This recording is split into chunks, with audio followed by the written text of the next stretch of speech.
pode não parecer estar conectado com a casa espírita, mas como somos espíritas e amamos o nosso planeta, a questão da reciclagem se faz necessário para a questão do ser espírita.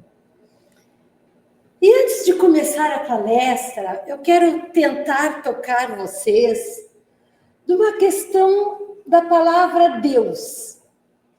Porque a palestra vai ser sobre isso. No Livro dos Espíritas, que é o primeiro livro que Kardec publicou, quando codificou a doutrina espírita, a pergunta número 1 é: o que é Deus? Colocou não quem, mas o que é Deus. E nós, seres humanos, com a pobreza do nosso verbo, das nossas palavras, dizemos que Deus é Pai, que Deus é amor, que Deus é a natureza. E Deus é tudo isso e muito mais. Deus é magnífico. Deus é amor pelos seus filhos. Deus corrige. Deus ajuda. Deus observa. Deus dá tantas chances quantas for necessária para que o homem progrida. Porque o progresso é uma lei divina. Todos seremos anjos, sem dúvida, em alguma época do planeta Terra ou em outros planetas. Seremos anjos, porque existe uma regra, uma lei natural, que é a do progresso. E nós iremos progredir, porque Ele nos ama. E a palestra fala sobre isso, sobre o amor de Deus para conosco. E vamos nos exibir um pouquinho para conosco, brasileiros. Nós temos que nos sentir honrados de sermos brasileiros. E eu quero contagiar vocês nessa noite para deixar vocês orgulhosos de ser brasileiros. Eu vou demonstrar.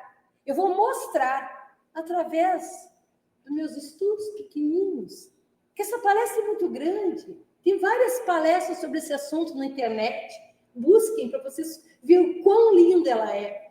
A importância de ser brasileiro. Ninguém está aqui por acaso. Ninguém nasceu no Brasil por acaso.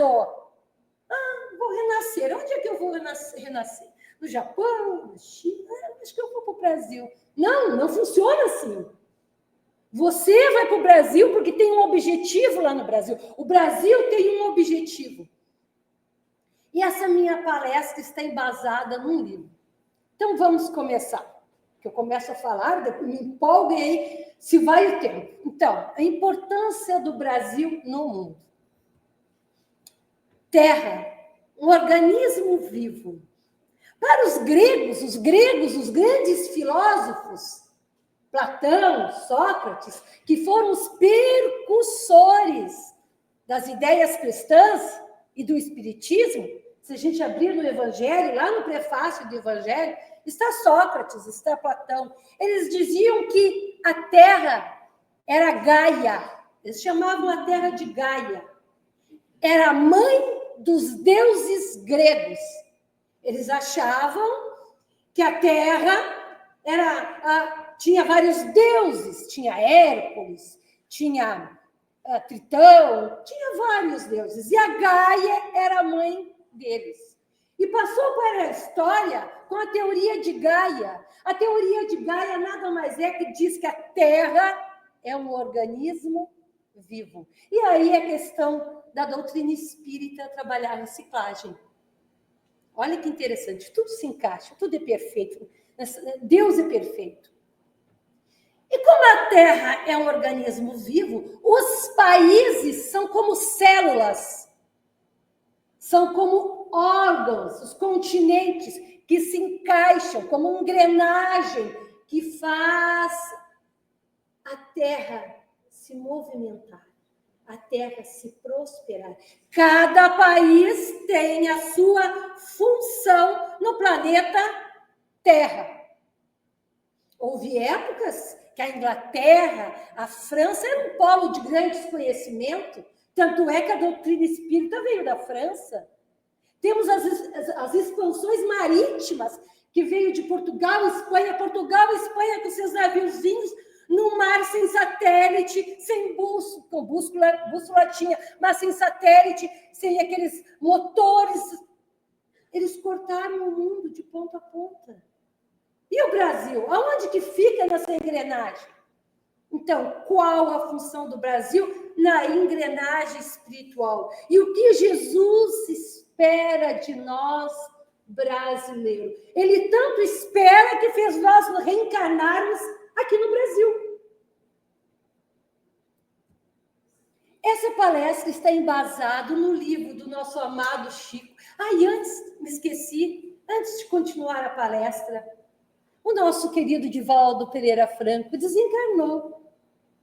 Foi para a pátria do Evangelho, verdadeira vida. Né? A Joana, nossa querida mentora de Divaldo, deve estar ocupadíssima. Né? Hoje nós devemos estar trabalhando, como disse a Isabel, com seus ajudantes, porque ela deve estar nos ouvindo de longe, porque ela é uma organizadora da nossa casa. Ela deve estar lá conversando com o Divaldo e passando os trâmites com o Divaldo, que eles eram íntimos amigos, há várias reencarnações. Então, o Divaldo foi para a verdadeira pátria. A gente fica triste, claro, que perdeu o Divaldo nessa parte da nossa vida, mas ele está bem, com a graça de Deus, sem dúvida, porque a missão dele foi cumprida.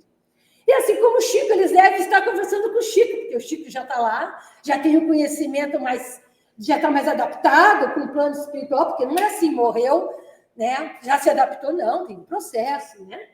Mas o Chico, como está mais ambientado, deve estar ajudando o Divaldo, sem dúvida. Então, essa palestra está embasada no livro Pátria, Coração do Mundo, Pátria, Coração do Mundo, Coração do Mundo e Pátria do Evangelho. Eu tenho uma edição antiga, mas esse é o livro, tem outras edições, vai aparecer durante a palestra. Vale a pena ler. E eu vou explicar por quê. Então, o estudo do livro, o autor espiritual Humberto de Campos, que foi um homem que participou da Academia Brasileira de Letras, autor aqui quando viveu aqui na Terra. Tinha um conhecimento muito fácil de escrever, de ser entendido, por isso que ele foi escolhido. Emmanuel, no prefácio do livro, explica que ele e o Chico se juntaram para escrever o livro, porque o Humberto tinha uma facilidade muito fácil de escrever história, psicografado por Chico Xavier, refletir sobre as indagações que nos trazem a referida obra Somos a Pátria do Evangelho, e aí é uma pergunta, somos a Pátria do Evangelho? E essa obra veio em meio à Segunda Guerra Mundial. Olha como Deus é perfeito. Segunda Guerra Mundial, o Holocausto, aquele derramamento de sangue, de dor, de tristeza. Deus permite que Chico psicografe pelo Humberto de Campos esse livro, que é um sopro de esperança em meio à Segunda Guerra Mundial. Então, vamos começar. Jesus, né? Jesus, Filho de Deus, um espírito crístico, altamente desenvolvido, veio à Terra. Olha, ele teve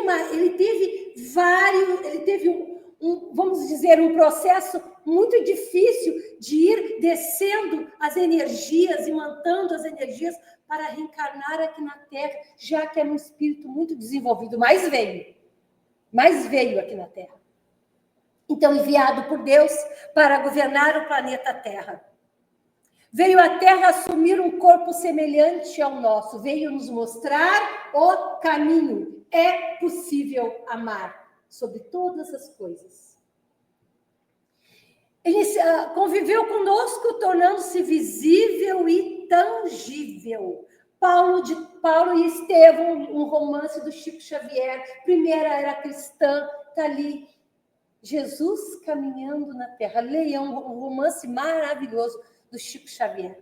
Inicialmente, a Palestina, a terra escolhida para a semente do seu evangelho. Jesus plantou a semente do evangelho na Palestina. E lá começou o desenvolvimento, a nascente de uma árvore, a árvore do evangelho. E Jesus Cristo, continuando, quando Jesus Cristo se reúne com seus irmãos, com seus, não só os seus subordinados, mas os seus aliados, veio à terra, depois de ter plantado a árvore do evangelho na Palestina, para ver como estavam os seus filhos. E aí, muito triste, último quartel do século XIV, o Senhor desejou realizar uma de suas visitas periódicas à terra, a fim de observar o progresso de sua doutrina e de seus exemplos no coração dos homens. Jesus veio verificar o progresso do coração dos homens. Jesus não veio ver as igrejas. Jesus não veio ver as religiões. Jesus não veio visitar os padres. Jesus veio ver no coração dos homens como estava a semente do evangelho. Coração dos homens. Nós somos co-criadores com Jesus. E no século XV tinha as cruzadas, o clero corrompido, a questão cristã estava corrompida e foi uma decepção. Somente sofrimento para corrigir esses homens. O amor, o caminho de amor que Jesus deixou, esses homens não queriam trilhar. Por soberba, por vaidade.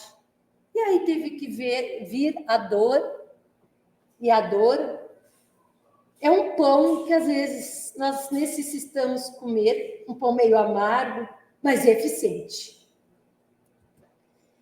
E aí ele chega para Eliú. Esse Eliú, em reencarnações passadas, foi um grande hebreu que montou a primeira escola bíblica para os hebreus. Olha que interessante, ele já estava reencarnado e ele é assistente de Jesus. Então, Eliú, pergunta a ele, onde fica nessa terra? Isso. E aí Jesus ficou muito decepcionado com o velho mundo, com as cruzadas. E aí Eliú disse para ele, Jesus, nós podemos rever, nós podemos pensar um novo lugar para trazer a árvore do evangelho, já que ela está morrendo aonde você plantou. E aí diz assim, onde fica nessas terras novas o recanto planetário do qual se enxerga no infinito o símbolo da redenção humana. Esse lugar de doces encantos, mestre, de onde se vê no mundo as homenagens dos céus aos vossos martírios na terra, fica mais para o sul. Pátria do Cruzeiro. Jesus, com a falange de anjos e arcanjos, se dirigem para o Brasil. Então, Jesus, decepcionado, que a sua árvore não estava dando frutos, Eliú disse, Jesus, que era assessor de Jesus, nós podemos transplantar a árvore do evangelho. E a árvore do evangelho começou um processo de transplante. Cruzeiros do Sul. Cruzeiro.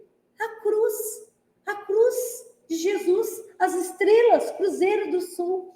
Onde a árvore viria era um país em formato de coração. Isso é por acaso. Não existe acaso na doutrina espírita. Tudo está muito bem organizado. Cruzeiro do Sul. O país em formato de coração. E deixa esclarecer que Jesus jamais deixou que o Brasil fosse fragmentado durante as invasões holandesas, a questão jesuítica, né? As invasões inglesas, jamais. A Revolução Farroupilha, que o Rio Grande do Sul queria se separar do Brasil, Jesus jamais permitiu que o Brasil se fragmentasse devido ao formato de coração. E aí, continuando a reunião de Jesus e Eliú, Jesus, essa terra maravilhosa e bendita será transplantada a árvore do meu evangelho, de piedade e de amor. No seu solo dadivoso e fertilíssimo, todos os povos da terra aprenderão a lei da fraternidade universal. Tu, Eliú, te corporificarás na terra, no seio do povo mais pobre e o mais trabalhador do Ocidente. Seguindo os exemplos do mestre, aceitou a reencarnação. Eliú reencarna como infante de Sagres. Quem trabalha na seara do Senhor sabe que temos que reencarnar para trabalhar. Ninguém vem à Terra de férias. Todos viemos para trabalhar. E quem trabalha na seara do Senhor, trabalha. E não é fácil. Mas as recompensas, não podemos nem comentar, porque a experiência a gente não pode passar. Mas as recompensas para quem trabalha na seara do Senhor, às vezes a gente vê até Jesus nos dá muita recompensa que nem deveríamos receber. Mas quem trabalha com o Senhor é sempre lembrado. Eu não preciso dar exemplos, né? Quem trabalha aqui na Casa do Caminho, aqui, sabe que é difícil, né? O presidente da casa, como sabe que é difícil manter a casa física, mas ele ganha muita recompensa.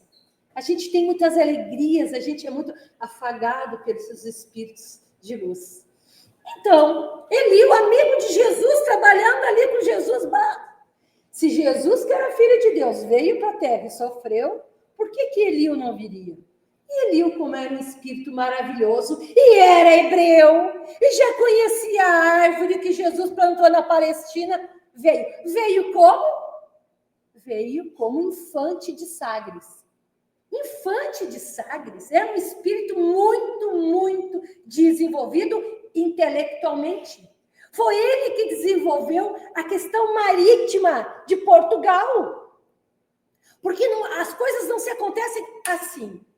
Como que a árvore do evangelho viria para o Brasil? Não passe de mágica. O Brasil nem era descoberto naquela época, não. Precisou que o infante de Sagres fundasse a escola naval, construísse barcos, construísse mapas, organizasse bússolas e viessem pelo mar descobrir novas terras. E o infante de Sagres tinha essa sede, quando reencarnou, ele tinha essa sede, essa curiosidade de novas terras, a procura de novos lugares. Então aí o infante de Sagres cumpriu a sua tarefa, legando ao mundo o espírito expedicionário. Desencarnou, inspirando vários outros navegadores e inspirou Cabral para a chegada na terra de Vera Cruz, o Brasil. Foi esse infante, esse homem que trabalhava com Jesus, reencarnou, montou uma escola naval no qual construíram navios, que inspirou Cabral e chegou ao Brasil e se descobriu o Brasil. E aí, quem viria para o Brasil? Quem eram esses povos que viriam para o Brasil? Então, nós já tínhamos, naquelas duas longínquas de 1500, naqueles dias longínquos de 1500, já se ouviram no Brasil os ecos acariciadores do Sermão da Montanha. E quem foram esses que vieram para o Brasil? Os portugueses? Bem-aventurados os que têm sede de justiça. Sede de justiça. Iremos trabalhar isso. Os índios que já estavam aqui e os escravos, os negros, bem-aventurados os que choram. Na conversa de Eliú com Jesus, Jesus falou para Eliú: virão para o Brasil os portugueses, que são o povo mais pobre da Europa, mas é o povo mais trabalhador e honrado, que vieram para o Brasil. Estarão no Brasil Os índios, bem-aventurados os brandos. Os índios eram inocentes como crianças. O mal não vivia entre eles. A cobiça, a inveja, a ignorância não vivia entre os índios. E vieram os escravos. Bem-aventurados os que choram. Por que os escravos? Por que os que choram? Porque lágrimas lavam as manchas da alma. Eu achei isso lindo. Eu vi do Haroldo, achei maravilhoso. As lágrimas lavam as manchas da alma. Quem eram esses negros que estavam vindo para o Brasil? Eram aqueles homens que lutaram em nome da religião, nas guerras medievais, que levavam a cruz do Senhor e destruíam. Matavam os muçulmanos, porque os muçulmanos não adoravam a cruz e adoravam Alá. Então, os muçulmanos eram infiéis. E aí, os processos inquisitórios que queimavam as mulheres médiums, que davam passes, que faziam chás, mas eram mulheres, então eram bruxas. E todos esses irmãos que se equivocaram em reencarnações passadas foram convidados a reencarnar aqui no Brasil para trabalhar. Claro que vieram um processo dolorido como escravos, e isso é uma grande chaga do Brasil, que teremos que pagar enquanto questão coletiva. Mas esses negros vieram aqui para o Brasil chorando no processo escravagista, lavando as manchas dos seus passados de inquisidores que queimavam as bruxas, de grandes generais das cruzadas que matavam indistintamente. E Deus, na sua bondade, deu a oportunidade de virem para o Brasil. Para onde? Para a pátria do Evangelho. E Ismael, doravante, seja o zelador dos patrimônios imortais que constituem a terra do cruzeiro. Recebe-a no teu braço, nos teus braços de trabalhador, devotado na minha seara, como a recebi no coração, obedecendo sagrada inspiração de nosso Pai, Deus. Para aí transplantei a árvore da minha misericórdia e espero que cultives com a tua abnegação, com o teu sublime heroísmo. Heroísmo. Então, quem é que reencarna no Brasil? Aqueles que devem. Aqueles espíritos inteligentíssimos, mas que não trabalharam o amor ao próximo. Então, vem para o Brasil para quê? Para regar o quê? A árvore do Evangelho, que é o amor ao próximo. É a caridade. E nós estamos crescendo. Olha o que houve no Rio Grande do Sul com as enchentes. Olha o que o povo gaúcho fez. Não fez caridade? Não foi solidário? Jesus deve ter olhado para nós e dizer, aqueles brasileirinhos lá do Pontinha do Sul, lá que passam frio às vezes. Então, estão crescendo. E aí, qual foram os espíritos que vieram para preparar a terra do Brasil? Espíritos muito endividados. Tiradentes é um deles. Tiradentes, um grande inquisidor, veio para cá para começar o processo de independência e foi esquartejado. Por que ele foi esquartejado? Coitado. Porque ele tinha débitos. E quando ele chegou lá no plano espiritual, olha o que disseram para ele. Irmão querido, resgatas hoje os delitos que cometestes quanto no teu passado foste um cruel inquisidor. Olha que legal a oportunidade. Olha os outros espíritos que vieram organizar a árvore do Evangelho. Castro Alves, Rio Branco, Luiz Gama, José do Patrocínio e outros, além da princesa Isabel, que assinou a Lei Áurea. E qual foi o nosso grande imperador? Dom Pedro II. que tem estudos de doutorado na Inglaterra sobre Dom Pedro II como um dos maiores estadistas do mundo. Sabe quem foi Dom Pedro II? Dom Pedro II foi um soldado romano chamado Longínquos, que pegou a espada e perfurou o pulmão de Jesus na cruz. E Longínquos estava no plano espiritual, triste, amargurado, porque matou um filho de Deus, o homem mais bom da face da terra, do mundo. Deus o chamou e disse: queres quitar os teus débitos? Longínquos, sim, Jesus, claro que quero. Então vais para o Brasil. Será o homem com mais posses na tua época, mas será o homem mais só da tua época. E ele veio, reencarnou como Dom Pedro II, que conseguiu fazer a transição da monarquia para a república sem derramar uma gota de sangue. E aí está a nossa árvore com a história. Jesus transplantou da Palestina para a região do Cruzeiro a árvore magnânima do seu evangelho, a fim de que seus rebentos delicados florescessem de novo, a boa nova, frutificando em obras de amor para todas as criaturas. A árvore começou a renascer aqui. Porque todos esses homens que eu acabei de falar, Rio Branco, Castro Alves, eram hebreus em reencarnações passadas, que já conheciam a árvore que Jesus plantou na Palestina. Quando a árvore veio para o Brasil, eles sabiam mais cuidar dessa árvore. Então, a raiz da árvore, os profetas do Velho Testamento, profetas, vós pregando a moral, todos martirizados, Isaías, Jeremias, Abraão, fizeram as raízes dessa árvore. Depois, o tronco dessa árvore, Jesus Cristo organizou o tronco da árvore. E a copa? E a copa que dá frutos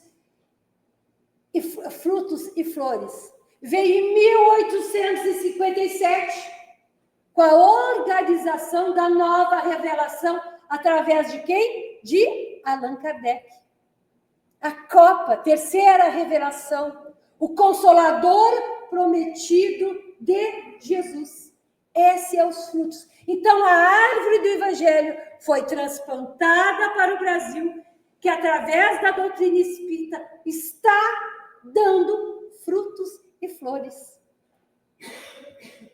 E aí está o nosso querido Allan Kardec, codificador da doutrina espírita, que organizou essa doutrina maravilhosa e fez na Bahia ter a primeira casa espírita para disseminar o Consolador prometido na terra do Evangelho. E quem veio organizar essas questões? O doutor Bezerra de Menezes, um dos maiores espíritas do Brasil. Então, a árvore do Evangelho tem que estar no Brasil para mostrar para agora, aí está, deixa eu ver, aqui. Olha que legal, adorei isso aí. Então, o Brasil está destinado a que tipo de grandeza? Econômica? Política? Não. Brasil é exemplo de amor, de caridade, de solidariedade para o mundo todo. O Brasil pode ter ascensão econômica? Pode. As ciências, claro que pode. Temos recursos da flora, da fauna, dos nossos minerais, claro que temos. Mas a grande função do Brasil é o amor, devido até ao formato do nosso país ser semelhante a um coração. Então, aonde que nós devemos fazer florescer, germinar essa semente?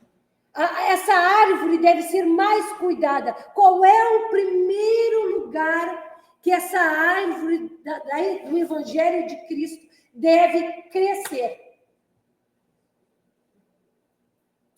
dentro da nossa família. Ali que ela deve começar a dar frutos, dentro do nosso coração e dentro da nossa vida. O Brasil não vai melhorar com os políticos, seja esquerda, seja direita.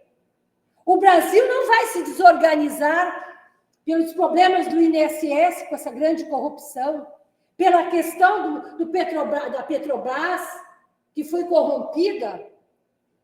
Não é essa a questão.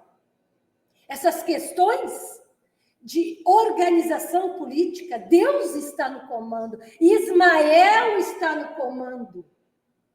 E isso serão organizadas de acordo com os desígnios maiores.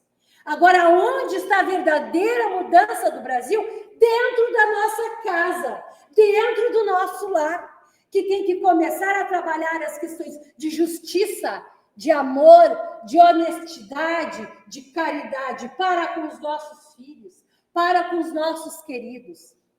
E a partir dessa célula pequenininha, que é o nosso lar, que é o nosso exemplo, que é a nossa família, isso vai crescendo numa grande teia de fraternidade. Foi o que aconteceu no Rio Grande do Sul com as enchentes. Todo mundo abriu seu armário e tirou alguma coisa para doação. Aí que está a semente do Evangelho. Aí que está florescendo a árvore do nosso Senhor Jesus Cristo, sendo o Brasil um dos países mais espiritualizados do mundo, com mais espíritas do mundo. Essa semente está nascendo. Então vamos cultivar a árvore do nosso Senhor dentro de nós, através da caridade, através do amor ao próximo, através da luz do Evangelho do nosso Senhor. Que a paz de Deus esteja conosco. Que assim seja.